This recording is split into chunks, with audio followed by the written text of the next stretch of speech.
Hey guys, it's the Conic, and with the new season fast approaching, I will be going over my updated Wretched Defiler build guide, which will very likely be my league starter for 3.29 Curse of the Allflame League. To kick things off, let's talk about patch notes, or I guess lack thereof. In the new season patch notes, we essentially saw no changes to the build whatsoever, buffs, nerfs, nothing. So we haven't made any drastic changes to the PoB since last season. However, they did rework talismans, and with the rework came a new Eyes of the Great Wolf maximum number of Spectre mod. And with a perfect 100% magnitude roll, it becomes a very strong contender for our amulet slot. Though with the downside of not having access to anoint, which is the downside for talismans, as well as having a harder time hitting -200 without the negative lightning res on Unetor's Vow. If you haven't already, do consider liking and subscribing, as it helps the channel out a lot. I'm also going to be giving a quick rundown of the build, the playstyle for newer players who may not have already experienced Wretched Defilers. So starting off, what is the build, what is the main minion, all that good stuff. The build focuses around specters called Wretched Defilers. These can be found in T17 maps, specifically Abomination guaranteed, or just randomly in T17 maps, or with the keystone on the Atlas passive tree called Invasive Adversaries. It's over here. This node makes it so T17 monsters end up showing up in your regular maps as you progress. It's a good node to have early. However, I will say the last few leagues I have tried it with this node, and while they do show up here and there, it is so scarce that it almost feels like you're not going to see it. So I've learned to not rely on this node as quite as much. It is still an Abomination, and the last time I really started Wretched Defilers, I just put in an Abomination and I got my first Wretched Defilers. If you are not pushing for day one and you're not ahead of the curve, then odds are you can just ask on Global 6666 on in-game, and you can get somebody who already has it if they have gotten it from the T17 maps.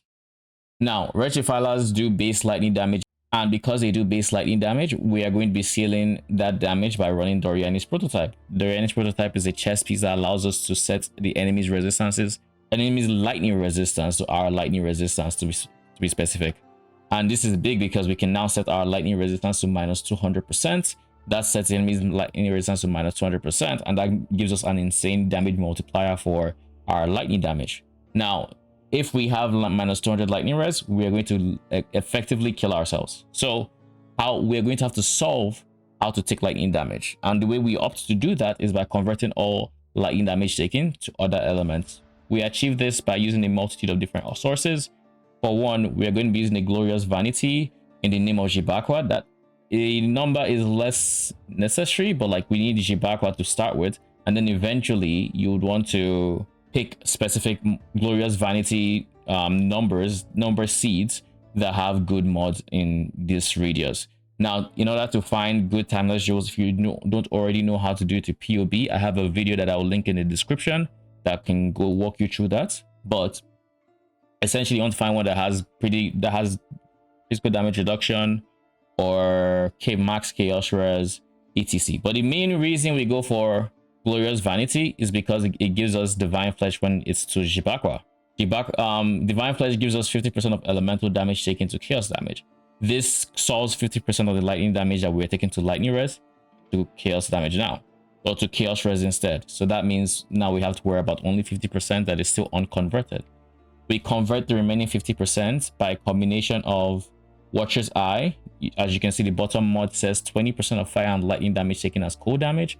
So now 20% of lightning damage is being taken as cold damage, bringing the grand total of 70% of lightning damage converted currently. And then we get the remaining 30% from Sublime Vision, which converts 30% of fire and lightning damage to cold damage while affected by Purity of Ice. This has the downside of disabling your other aura skills, so you cannot use any other non-Purity of Ice auras. We still use certain other reservations which can be used, but that's by the way. So this effectively takes care of the full 100% lightning damage taken to other elements, and as such, we can just run without any lightning res. As a side benefit, we also fully convert fire res to cold and chaos, so we don't need to touch fire res either. So we're just fully reliant on only cold res and only chaos res, which allows us to really juice our to not need as many suffixes as we would have otherwise needed. It should be worth noting that Divine Flesh also makes all damage bypass ES, and because of this, we no longer have a need for ES. So that is why we are not taking any energy shield items. We are mostly going to be trying to get armor where we can, because energy shield is effectively useless with this build. The next step of the equation, now that we've converted all the lightning damage we're taking to Chaos and Cold Res, as well as using Wretched Defilers and using Dorian, is the next step is to actually get our lightning res to -200 so that we actually have a damage multiplier. We achieve this by using a mix of Unetol's Vow, which is an amulet that can roll plus to minus, I think, 30 to all resistances. So each one has an individual roll, and we're ideally going for minus lightning res and positive other res, mostly just positive chaos and cold. We don't care about fire again. But the amulet also gives us an extra support gem, which we can use for our chest piece, making our Wretched Defiler as a 7 link. But that's by the way. But to get minus 20 lightning res, we get minus lightning res here. And then we're going to be using a reflected ring, which is going to have minus X amount of lightning res. Now, reflected rings, when you reflect the ring with a reflective mist, it basically has a chance to mirror the item. Mirrored items can, or it will mirror your item. Mirrored items can have negative or positive values for each of the modifiers on the item. You ideally want positive good mods and negative lightning res. That is the best balance, because that would give you the minus 200% lightning res that we're looking for, while also giving you increased attack and cast speed. Now, the reason we're able to get to 90% is reflective mist also can multiply the modifier. So if this is like a max a T1 lightning res, that could be like plus 45, but because reflective mist can multiply it, it goes to minus 45 and then gets multiplied to like minus 90 or minus 100, as it, depending on like the roll you get. And then beside this ring, because this is typically going to be an expensive ring, we just copy it with Calandra's Touch to get the remaining minus 200 lightning res. It should be noted that with the current league mechanic, this should be a much easier to craft, because you will be able to use the you should be able to use the league mechanic crafting to essentially roll the reflective mist 4 times to see if you get the hit you want. And they also buffed the drop rate of reflective mist, so where it should also be cheaper this league to just have. So this should in turn reduce the cost of this build overall, and should make for an easier progression into the Doriani version. Now, that basically covers the bulk of the core mechanics, or the high budget at least. For items, we're going to be stacking maximum specters, because we're going to be using the Dark Monarch helmet to double whatever amount of race specters we can have, and then just make it so we can use other non-race specter minions, which is fine. So we get to 14, I believe. Yeah, we get to 14 max by running. We get 2 specters by default from the gem. We get a third by reaching a gem level 25, so it is important you hit 25. Then you get number 4 from the tree. We anoint Death Attunement for number 4. We get number 5 from the shield. It gives us +1 max specters, 5. And then we double that to 10. Now from 10, we are going to be using Congregation on our support minions in the helmet, which is going to apply a 44% more multiplier on the helmet specters. Now this, by using it on your support specters, you also get that maximum room on your main specters, and it's not exactly you get it there. The way it actually works is you have room on you have a room of, let's say, 10 maximum on your main minions and 15 or 14 maximum on your support. When you summon for 4 minions on your support, it's going to take the extra 4 spaces that your main minions do not have access to, leaving the initial 10 for your main minions to then take, if that makes sense. So you do not actually get 14 on this gem, but because the support specters use slots that are not available to main ones anyway, it leaves the slots that they were previously occupying for the main gem slot to actually take. So we're going to be using 10 Wretched Defilers and 4 support specters. The 4 support specters are Spirit of Fortune. This gives us Lucky Lightning. It gives us a free Rat Aura. It's a pretty strong specter. 100% recommend. Guardian Turtle for Determination and 5% physical damage reduction to the player. Forest Warrior for onslaughts and Calling Strike Spirit. And then this should be Carnage Chieftain. This should be Carnage Chieftain, which is going to be our source of frenzy charges for our specters, which is again a damage multiplier. For the items, we are using the shield for +1. It also makes arcane surge we have apply to our specters, and we are going to be using our support gems to make sure we have arcane surge, which then gives them cast speed, which is just another extra damage multiplier, or cast speed increase at least. You're using a +2 minion gem with increased minion damage, as well as aggressive. Aggressive is feels really nice of Defilers. They will stay in combat more easily, and it's going to just feel very nice. I recommend it, but if you don't get it, it's also not the end of the world. But all things considered, +2 minion 1 minion damage, attack speed, and then trigger using the shield for +1 specters. This tends to be expensive, so just keep that in mind. If you don't have this shield, you're going to use a rare. Dark Monarch is +1 minion and then doubles rare specters, but makes it so we can use other non-spectre minions. Doriani, we've spoken about it. We use it to apply a big multiplier on enemies in our vicinity. And we use a rare glove. The reason this rare glove has aspect of the spider, despite us using Sublime Vision, is Sublime Vision turns off other auras. Aspect of the spider is not an aura, and as such we can still use it alongside other reservations such as Tempest Shield. This is a reservation that is not an aura, so we can still use it, and we can still reserve our mana in the same vein. If we had fire, if we're taking it to fire instead, we'd be able to use something like Arctic Armor, which is also not an aura, but because we just don't bother doing that. So Gauntlet for life, regen, aspect of the spider, and then stats. Same thing for the boot. Intelligence, levels to raise specters to get them to the 25 threshold, and then MS in you know the works. Amulet owner tells this gives us an extra support gem to our raise specters, which are in our body armor, and it gives us minus lightning res, pretty chill amulet, and then the ring for the rest of the minus lightning res with Calandra's touch. Mage blood is very self-explanatory. It's a very strong defensive booster. And then we have the flask. For support for jewels, Rational Doctrine is here to give us consecrated ground. We just have to make sure our strength is always higher than our intelligence. If your intelligence is ever higher, just anoint an intelligence node on the tree or something till when it is effectively lower. Sublime Vision, we've spoken about that. 12 passive cluster for minion attack, speed, life, and attributes. Immutable force to become effectively stun immune. You still get stunned, you just don't go through the animation of recovering from it.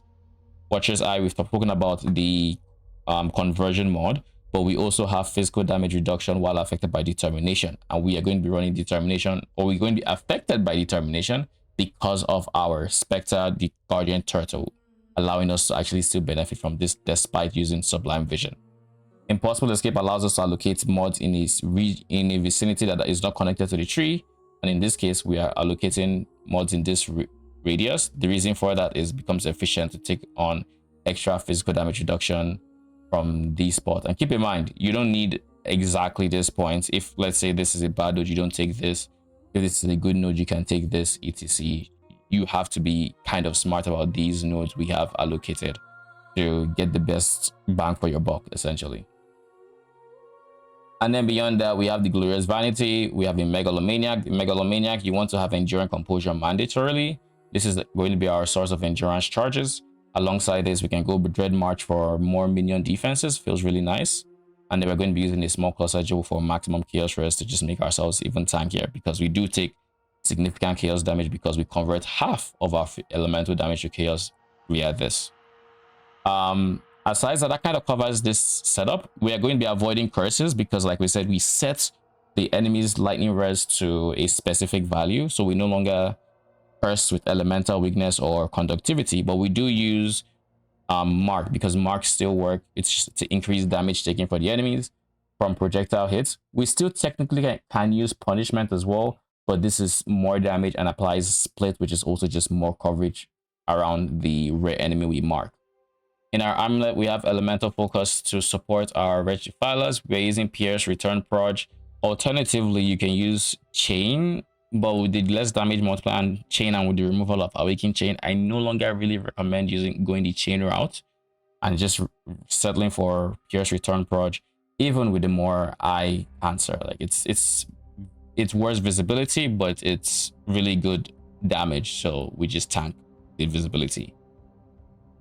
We use Bone Offering. Life tap is important because we don't have that much mana regen because we don't have access to Clarity. So we just use life tap for this. This is the only real way we're spending big mana. So we just turn that to life and we just regenerate that life back passively. Shield charge, Tempest shield, everything else is very straightforward. We're going to be using automation with Steel Skin to proc Arcane Surge as well as more duration, and then we're using cooldown recovery here to make ourselves even more mobile with Frost Blink and Convocation. For some reason, PoB still doesn't have cooldown recovery support. I'm not entirely sure why, but I can't actually put it here, but that is why we have it written here, cooldown recovery support. And that about covers the high budget. The remaining budgets are very straightforward. The medium budget is relatively chill. We start to use Dark Monarch here. We have bitter buying points here, but it all depends on the price point of bitter buying points. If this is too expensive, use a rare shield that has +1 to level of all minion skills and has life and other modifiers. I think something along the lines of this is a good shield, but you want resistances on this. This is what you're looking for if you cannot afford a bitter buying point yet. Or the chest piece, you're looking for +1 max number of specters non-fractured, but you're looking for that on a base that has good prefixes that does not have life. You actively avoid life on the medium and low budgets because we have a life mastery that allows us to get increased life while we do not have this one.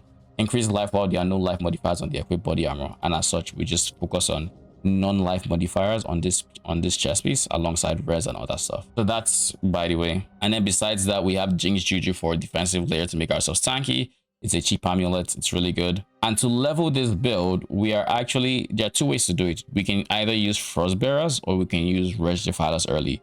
The difference is Wretched Defilers are tankier but do less single targets, whereas Frostbearers do a lot more single target damage but have worse wave clear and are squishier on average. So I personally prefer sticking to the lightning route because I don't enjoy the swapping of Frostbearers into Wretched Defilers, but that's a personal thing. Objectively, Frostbearers should perform better despite having some quirks to the minion itself, and by quirks I just mean what they have projectiles, and those projectiles can miss a mobile target, so against certain mobs it can be worse as well. So it's really a case of play it by the ear, choose the route you want. I will be providing both POBs in my Google Sheets regardless. So for the non-Frostbearer version, we're going to be using slave drivers, which you can find in Act 5 control blocks, and they are on the squishier side, but they do decent damage. You're going to be using them until you do get your Wretched Defilers, in which case you're going to swap. If you are a bit behind on day one and then someone else gets it, then you can always just switch to Wretched Defilers literally instantly. As always, if you have any questions, leave them in the comment section below. Last time my league started, Wretched Defilers was about 2 seasons ago, and it was a very smooth experience going from low budget to high budget. I have everything detailed like in the spreadsheet linked down in the description. It's going to be kept up to date as I progress. If I find any tools and tips to progress cheaper this season, best believe it's going to show up in update videos, so keep an eye out for those. If you haven't already, do consider liking and subscribing. Helps the channel out a lot and is the best way to support the content that I make if you enjoy it. And with all that said, thank you for watching.